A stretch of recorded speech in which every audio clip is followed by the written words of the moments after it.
sige naman. Aba, syempre. Okay, ang unang wish muna ni Happy. Si Happy muna, ha? Ang unang wish ni Happy para sa fourth birthday ni Kio, sana daw si Kio ay lumaking, ano yan, Happy? Guwapo at cute na cute. Syempre. Second wish naman ni Yam. Yan, second wish mo na.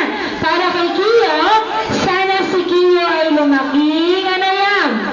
Matalino ka. Katulad ni Yam, syempre daw siya ang mahilig sa gadget at syempre pinakamatalino sa Jolly.